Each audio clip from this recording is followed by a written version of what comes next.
தலைகள் சிரித்த இரு கடித்து விழி விழித்தலர மோதும்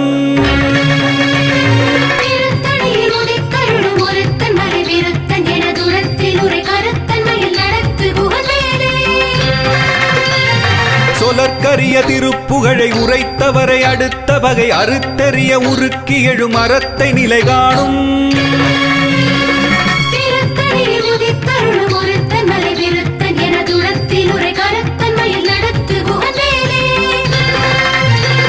தருக்கினமன் உருக்கவரி நெருக்கு மதி தரித்த முடி படைத்த விரல் படைத்த இறை கழற்கு நிகராகும்